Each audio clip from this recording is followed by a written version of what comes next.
We've got an interesting show lined up for you tonight as we welcome the Acting Commissioner of Police, Mr. Rusiate Tundravu.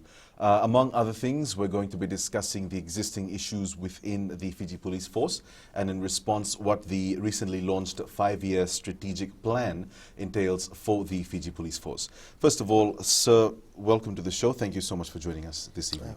It is indeed a pleasure for me and very humbling to be invited on behalf of the Fiji Police Force just to come and share our way forward and our effort in trying to bring about safety and security to all members of the country and its visitors. And it's another new year. And I would like to thank the media to often coming up with invitations so that it's a good medium for us so that we can share our views in regards to the way forward of the organization. Of course, it's a timely show. Since last year, of course, Fiji's disciplined forces have been heavily engaged in implementing many of the COVID-19 restrictions, keeping Fijians safe. And of course, the Fiji police are always in the media, whether it's a good or bad story. We'd like to discuss, first of all, your 5-year strategic plan. Talk to us about the key areas of focus and what the desired outcome was for the Fiji Police Force. Yeah, our strategic plan came in late just because of the COVID-19. We have to have our consultation before formulation of the strategic plan. Our strategic planning unit normally goes out and they do their survey and interviews, trying to get a lot of views from members of the public and also from within before we put out our strategic plan. But we have launched it 2020 to 2024, and the strategic analysis that came out of it, we thought of just re-strategizing, and then some of the initiatives that we currently undertaking, we just want to reinforce it again, and there are a few areas that we would like to improve on to, which is the improvement for the provision of quality and inclusive services. We also would like to adopt the human rights approach that the government has already been part of in terms of our international commitment under the United Nations. We would like to push the upgrading of our institutional quotas and also some of the capital projects that are out there. Also improving on our wellness and our service to the members of the public at large, and the normal thing about responsive to threats and the capabilities and the capacity building within, looking into technological era that we are in. So we would like to have innovation and put in place some of the technology that can assist us in terms of our presence. That will boil down to our output in terms of our key performance indicators that we have. Mr. Tundravu, looking at one of the points that you had made, one was service delivery to members of the public. Last year and also this year, more than ever, of course, this is absolutely essential given that the police plays a major role on a daily basis with curfew still being implemented. It, of course, compounds the jobs and also the services that the police will have to provide. Can we take a look at some of the strengths and weaknesses that you've identified before this 5-year strategic plan was implemented? Yeah, we look at the consistencies of carrying out our jobs as a police officer. COVID-19, when it came in, really extend the limitation of how we deploy our manpower. From March up until now, our deployment is still there on the ground in terms of the curfew that are in place. We've noted a lot of changes in the criminal landscape. There is a lot of crimes, transnational, and also the ones that are within our corridors that come. You've noted that drugs seems to play a lot of role in regards to the operations that we are currently undertaken. And given the social issues that are coming affecting general public, so we have crimes against women, crimes against children, and the good thing is that because the COVID-19 has brought about drastic measures given by the government, so we are implementing curfew.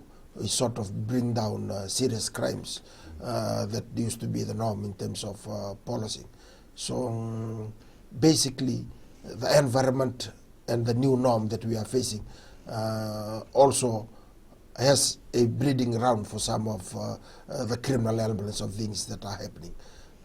That's just the fair picture of things that are happening, and we, in order for us to look at to find how we can manage that the criminal landscape, the strategic plan, our operational plan, all these things come into fore in terms of our planning in order to manage the landscape. You mentioned some, existing concerns that you have. So in preparation of the 5-year strategic plan and its implementation, what would you say are some of the biggest concerns to you in terms of Fiji's public health and safety, public security? Yeah. I was trying to drive the importance of have a human feeling about service delivery. I don't see any big issues about criminals, the criminal landscape in this country. But the issue is how we approach and how we deliver our service. And that is one area that we are not really looking good in front of the members of the public in terms of how we deliver our service. It's back to basic on the things that we do. Just answering of phones, just talking to men, the feedback that is required. I think investigation is going on well on some of the major crimes that have been committed. However, advising the complainant, advising those that came to report, these are some of the things. It's very minor, but it touches the emotion of the people that are reporting. So when you talk about the emotion of people, this is something that we really need to look into and improve on how we provide that delivery. I think it's a good way to wrap up this segment. We've sort of segued into the discussion on the public image of the Fiji Police Force, and we'll carry on the discussion when we come back from our break, so stay with us.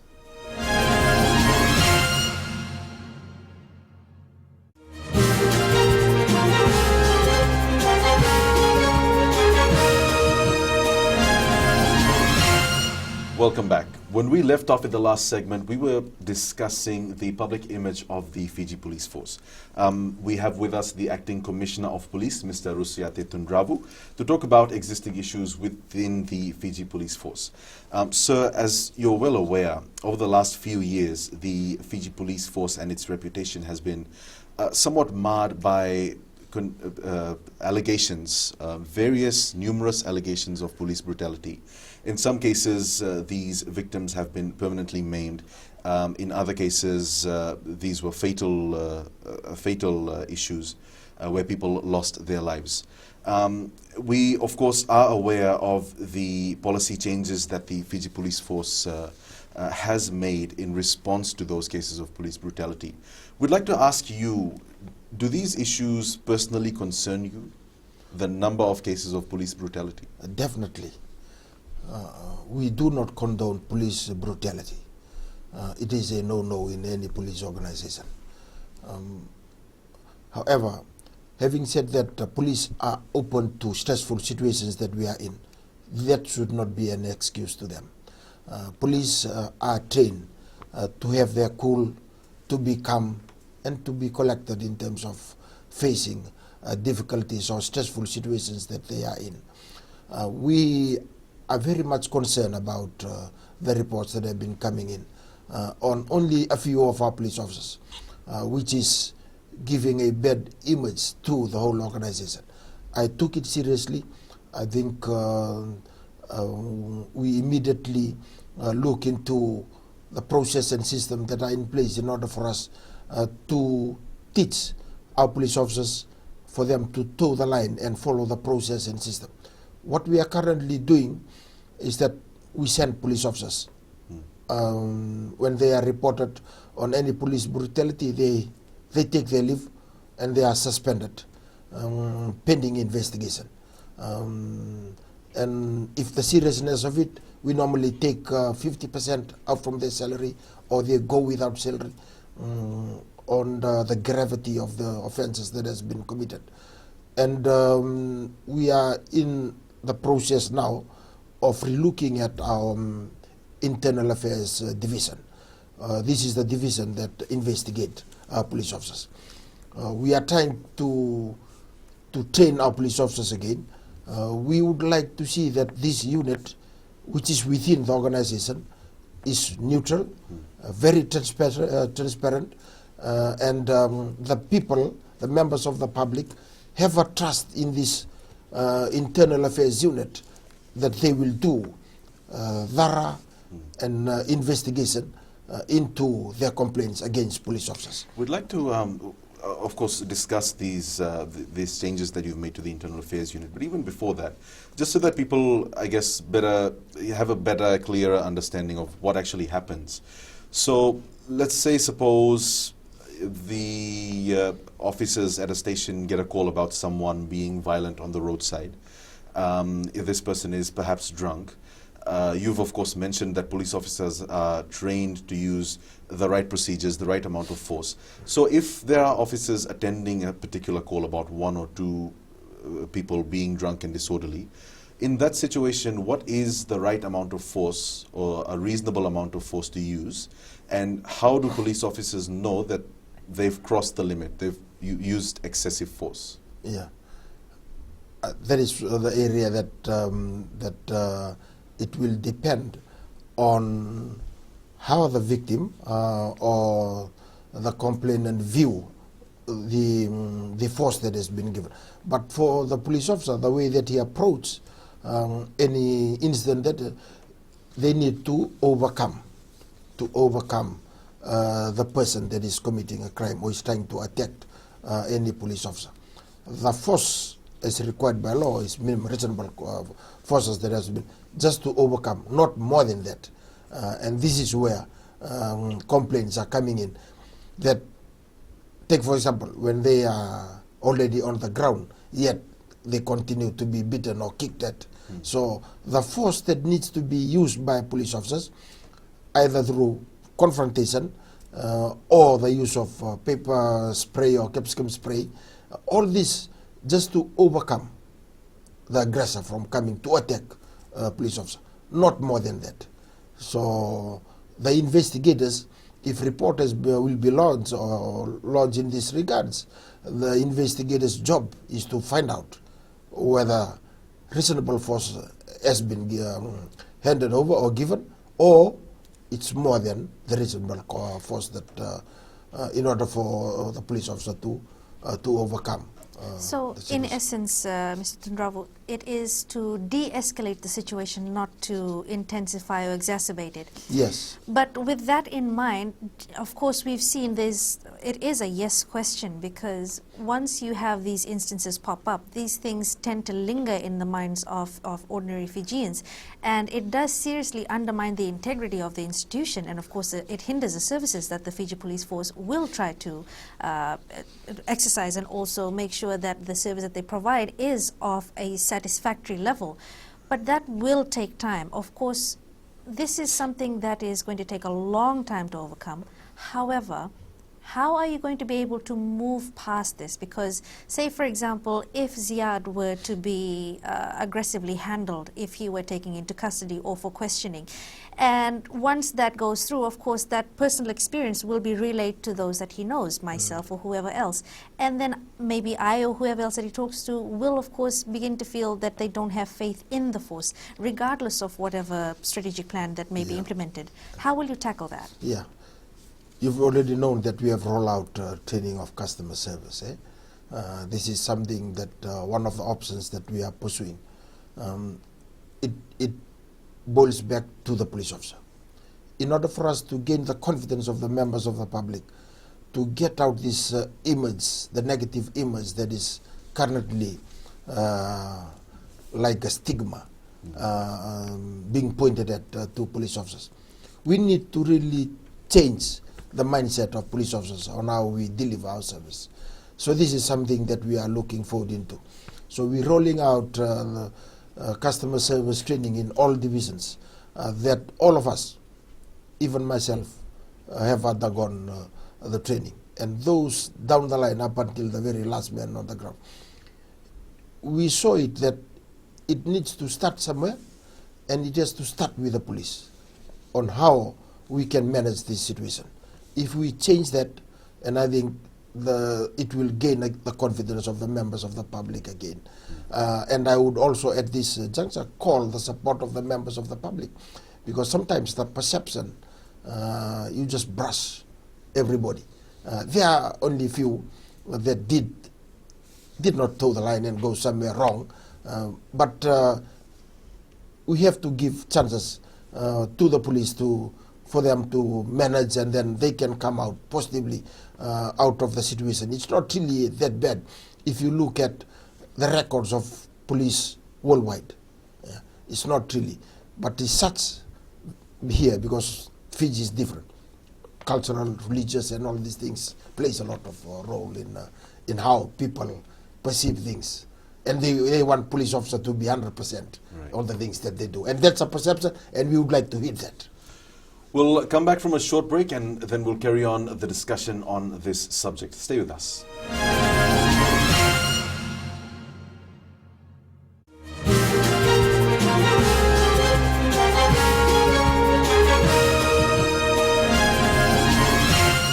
Welcome back. When we left off in the last segment, we were discussing the alleged cases of police brutality that we've seen and how the Fiji Police Force has responded to those and made changes in its policies.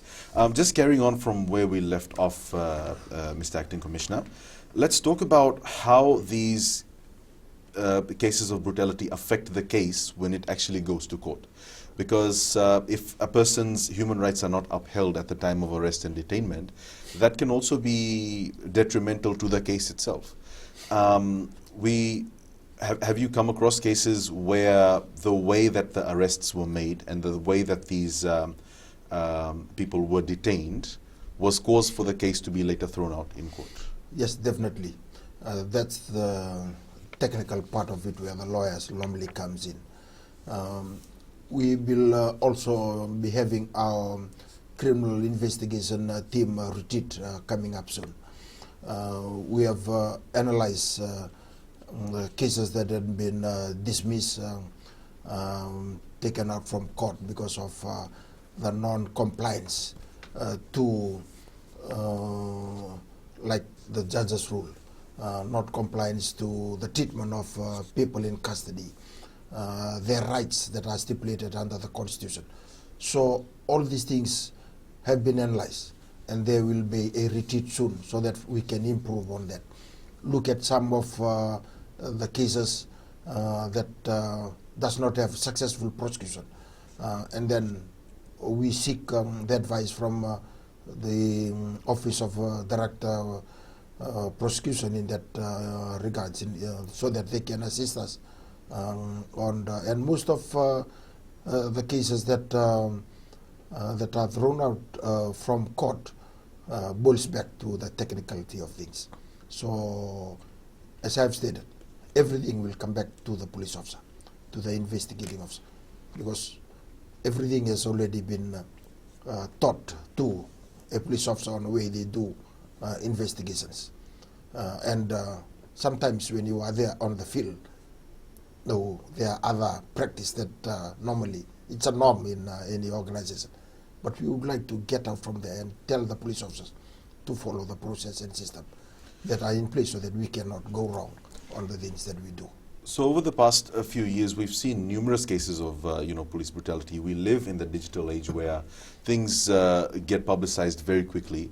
If there is a person who wishes to raise a grievance with the Fiji police force, how do they do it? Who do they go to? Because let's say, for example, you live near Rewanga and you've seen, the officers behave in a certain way that makes you distrust the police of that area. And I'm just using an example here. Yep. So, the perception is that if I go to the police, they'll just handle this internally and I won't get justice. And that's why you see a lot of people actually choose to air their grievances over social media. They post their pictures and videos. So where does the Internal Investigations Department come in? Yeah. This is the I think the new development now, that people tend to put their grievances, their complaint into the social media. We would encourage that they go to the police stations. They register their report at the various stations. It's important for us in terms of investigation to know who is the complainant, because everything will boils down to evidence that is given. Majority of the complaints is just put it on social media, Facebook. But when we go out to look after who is the complainant in this case, people are reluctant to come out. So I'm encouraging people just to go to the police station. From there, our internal affairs, because the communication line will be there. Any report that is lodged, it is channeled up to headquarters in our normal communication line. So we do the directive, give the directive to our internal affairs to take over the case. So as I speak, all cases against police officer will be investigated by our internal affairs. Before, if they commit something on criminal in nature, the CID, they normally investigate. What we are trying to do is get all investigation against police officers to this internal affairs unit, so that they are accountable to the investigation that is done, and is closely supervised up at the command, so that we know really in line and in tag with what's going on the process, especially regarding police officers. Mr. Tundravu, with that in mind, looking at the mistrust that the public has with the Fiji Police Force in instances where they don't want to file an official complaint, they often cite, and this is anecdotal evidence, that they feel as though there is systematic abuse of the privileges that are provided to the officers. And we've already had a few instances that have come up in the media about police officers, of course, abusing their privileges and their power, covering up for each other, not following proper procedures when it comes in terms of investigation, filing of evidence and everything like that. Your comments on this, please. Yeah. I agree. I don't deny that those practices are done in the organization. And that is one of the challenges that we are currently having. That is why we are trying to revise and restructure our internal affairs unit, so that people can trust that investigation is done fairly to their complaint. And as I've stated, we do not condone all these malpractices to be done in terms of investigation. And we would like to see in future, given the current strategies that we are having in terms of our customer service, improving on our CID investigation, having the neutrality of internal affairs, if they can have an impact to the members of the public, so they can trust that any complaints against any police officer is investigated well to the satisfaction. At the end of the day, it is the evidence. Whether we take them to court or we deal with them in our internal process, at least it is fair, transparent, the complainant is satisfied on the action that is made. That is the challenges for us, to prove that we do not hide things. We are transparent. And one of the things is really getting all these things out is social media, which we cannot go away from it. Just a very final question on the excessive use of force before we wrap up this subject. Do you think that, because a lot of people have been talking about, the persistent number of cases and the allegations that still continue despite a lot of publicity being given to these issues, despite, policy changes that have been made, Do you think that there's a cultural issue, a culture of violence that exists both inside and outside of the Fiji police force that may be leading these officers to, to do these things? Yeah, that's something that we are trying to go into. Our research analysis on the things. What is the contributing factor? Because as I've stated, police officers, they work under a stressful environment. We would like to go deeper and find out the root cause. Why a police officer is reacting like that when others face the same circumstance, instead they do not do things like that. So why is this police officer? These are some of the things that we really are trying to unearth and then get some remedy and manage all these things so that we can. But having said that, sometimes police officers go out of hand. There are other contributing factors which contributed to some of the things that they do. But as a leader, given the capacity that I'm being stewarded now, I have to get the people in line every now and again. And I have to get systems and processes in place so that members of the public can have the confidence that things are in place within the organization. Stay with us. We'll take a short break and we'll be right back.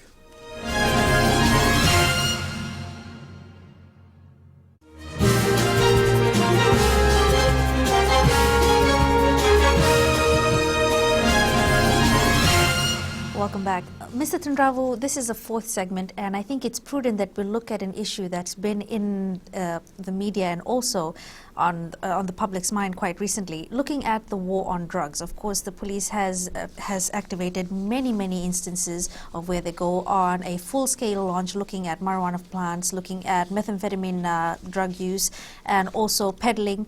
But there's also quite a lot of mistrust again that is generated when people give tip-offs and they don't see any results of it. They feel as though they know that so-and-so person is either a manufacturer or a peddler or a user, and even after the tip-offs are given, the person who is the alleged, the person who commits the crime, they're not taken to task. Why do you think this is still happening? It boils back to evidence that is available. We don't approve marijuana and then we straight away charge people. We have to have the scientific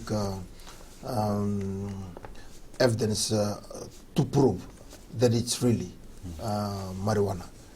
That is why we normally believe to be marijuana. Allege, all these words that I used before, until they are being tested positive, and then people are investigated and are being charged. Sometimes when the people call, giving tips, our police officers don't have the evidence that is really required in order for them to arrest, so it can be left for observation, and they are monitoring the situations. And I agree now that majority of our operations, portion of our operation is focusing on drugs only. And we have changes again of deployment to our manpower in areas that have been cultivated with marijuana. And it's an issue that is really up in one of our focus area in the operations. So there's been this niggling concern within the public for the past week or so concerning one of the cases where evidence was lost, and the reasons that were given was because of it being eaten away by rats and cockroaches due to water damage. It brings it back. Of course, we can go round and round and try to figure out who did it. It's a whodunit situation. But looking at storage, management of evidence facilities, do we have enough of those in Fiji in terms of collecting, storing, and making sure that it's there for even when the case is closed? Because it seems halfway through, it's lost. Yeah, to be frank, if you see the police stations, they are built in colonial times, and we don't have the capacity to get all the exhibits in that one. It's a requirement under law to be there in custody and produce physically in court. That is the requirement by law. But we are trying to make policies in place, change some of this, and our police act is under review on some of these perishable items. marijuana which is dried up, and then these are some of the things that is something that we are trying to change in terms, because the law prohibits us to just bring in exhibits and then just take it out or destroy it. It needs to have the concurrence, the approval of the court in order for us to. So that is why you'll see when whole of big marijuana farm it's brought to the station. Yeah. We don't have the powers to just uproot and then burn it out. So this is the things that we are trying again. So we'll have to bring it to some place, and we are making temporary exhibit rooms at our various police stations just to cater for these things, and all these things will come in. But an instance like that, sir, with all due respect, with a street value of about $1 million or possibly even more than that, this is not something that can be put into a temporary holding cell or a temporary evidence room. What are the plans for the police force to actually make sure that there are evidence rooms that are secure, where evidence will not be lost or go missing? Part of our reform and structure is infrastructure development and improvement on all police stations that we are in. We are having other plan in terms of getting all these things placed well. We know it's very important. I've been bombarded with a lot of questions on where are you taking all these drugs? Why is all these drugs missing? What are these are questions that need to be answered, and we need to come out clean also. As police officers, on if there is missing, there needs to be investigation. If there are other means where it disappeared, we need to come out clean to the members of the public. But physically, the exhibit rooms are not enough at some of the police stations. That's the reality of things, and we are trying our best. The government has been giving a lot of capital project funds for us this year, and that is where we are focusing into. Get all these things so that we don't have the excuse of being eaten by rats, or it's not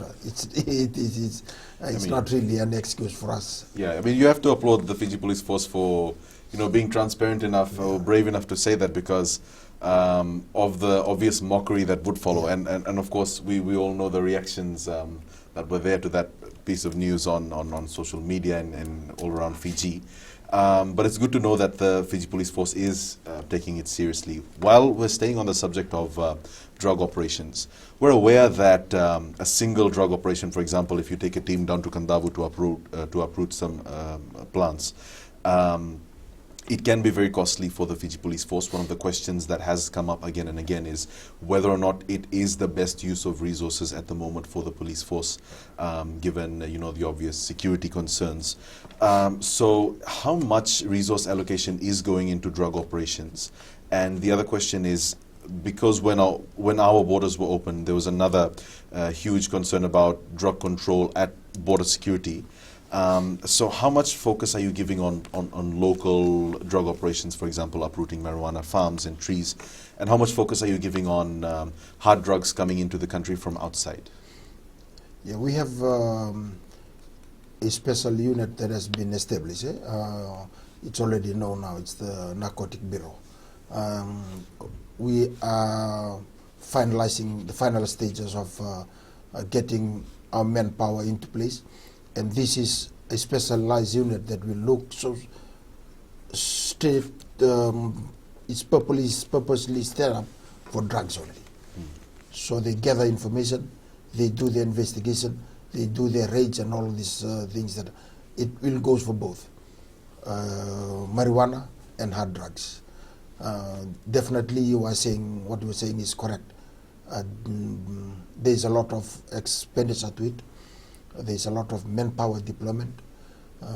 We have to post men simultaneously on the areas that are known for drugs cultivation. Just within a few days now, we have changed twice the team that are there in Kandavu. And along this line, we sometimes I've thought myself, are we going to keep on uprooting uprooting. There's another strategy, another things that we have come up with. We are trying to introduce chemicals so that we can just spray the farm if the owner is not known. And that is now with the ministry to look into with our legal advisors. That is done overseas by some of our police forces. They just spray because this marijuana regenerates. Once you pull, it generates again. So these are some of the options that we are trying to get, because we are deploying manpower every now and then. When will it stop? And these are some of the questions that we are looking into, the answers of how to really eradicate drugs here in Fiji.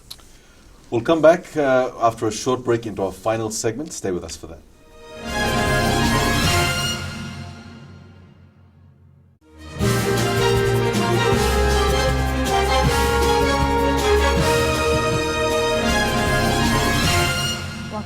Mr. Tundravu, this is our final segment, and while we'd like to talk about all the issues that we spoke about before, I think it's prudent to talk about something that has been on other people's mind as well, which is safety. Of course, it is of the Fiji Police Force's main concern, the safety of the general public. One area, though, that has been talked about recently is the safety of the public in areas like evacuation centers.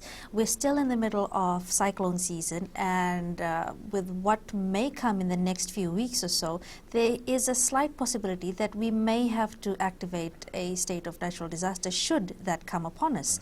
And with instances in the past where people have left the safety of their homes to go to the evacuation shelters, they still encounter instances where they may have their belongings taken or their personal safety at risk. And not more than a few weeks ago, I think a case like that did pop up. And we'd like to know the response that sexual assault. Yes, we'd like to know the response of the Fiji Police Force in terms of this. Of course, it is compounded because it is a natural disaster, but of course that does not mean that other areas can become lax. Yeah, sometimes in these areas the vulnerable people are really the people that are normally attacked.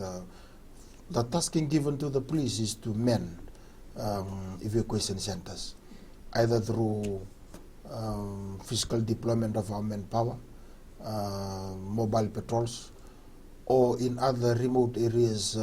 We normally talk to our Turan Koros, some of the people that have the influence, the authority down in the various settlements and villages that they are in.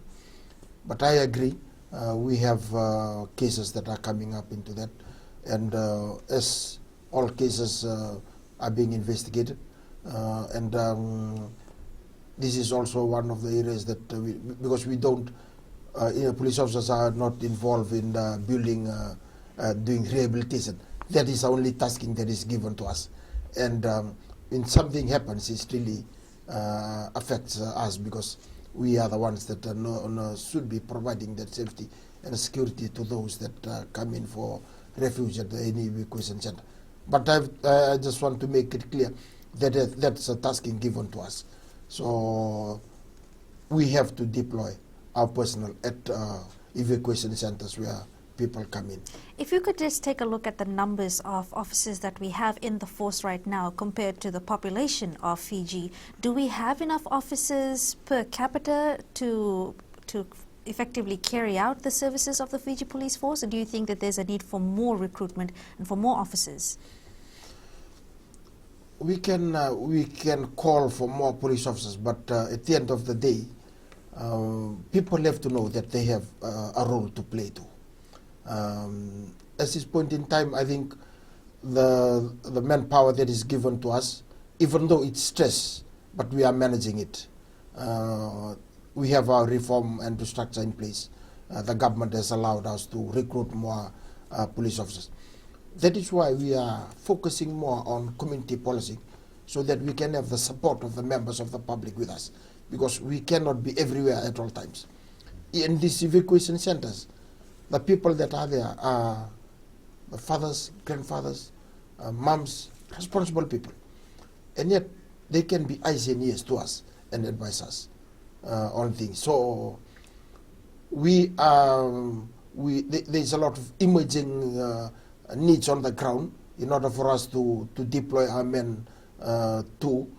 But on the other side, we cannot be recruiting police officers every now and then.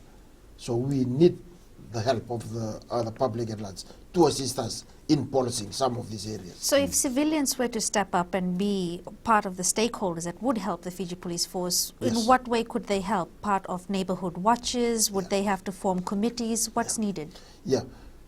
Next week is another revamp of our Nduabata community policing workshop that will be done.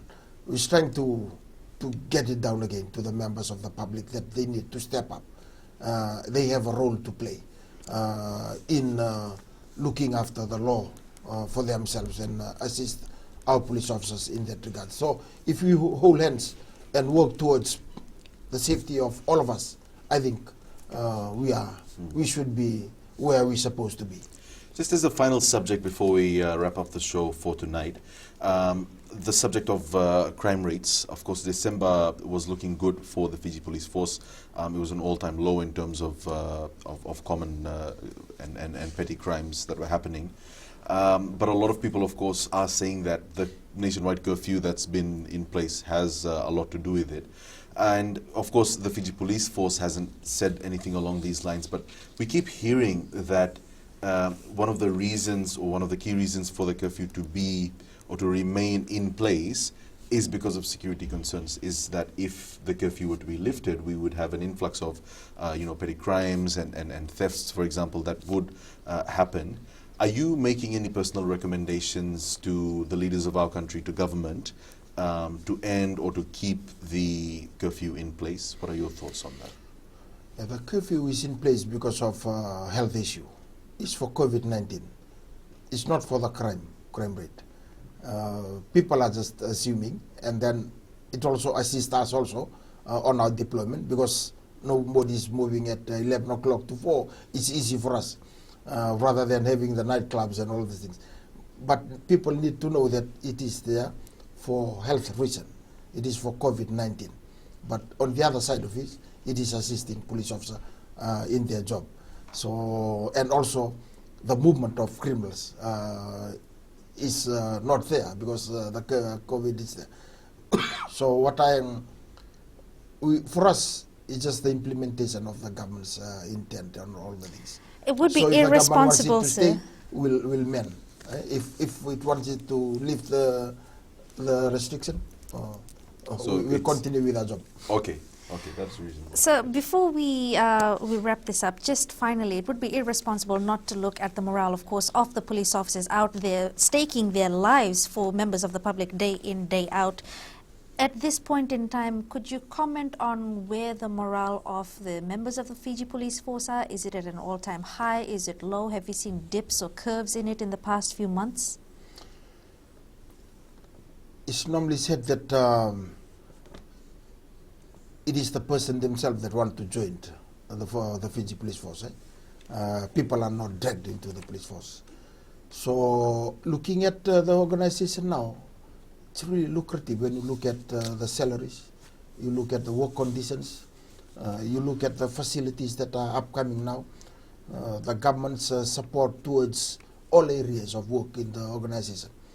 I don't foresee any low morale at this point in time because our deployment remains the same from March COVID-19 up until now. Even though we are working under the stressful situations that we are in, but I can see moving around to the police officers on how they conduct their work. The morale is high. People are there. The only thing is that dragging us down is the image of some of the things that we did wrong. And people need to understand our situation. And I'm urging, asking the people, the public at large, to support the organization, to support the Fiji Police, given the situations that we are in. We are trying our best. We are definitely trying our best to get the image up and all these things. But it is incumbent on the members of the public to have their trust again to the organization. Well, unfortunately, with that, we've reached the end of our show. Of course, on For the Record, we're always looking to speak to the Fiji Police, so we thank you, Mr. Thundravu, for taking your time out discussing these very critical issues, and I think we've managed to cover a lot of important issues that are of concern to the public. So thank you so much for joining us this afternoon. Thank you. And that's all we have for you on the show tonight. We hope you enjoy the show. Have a good evening.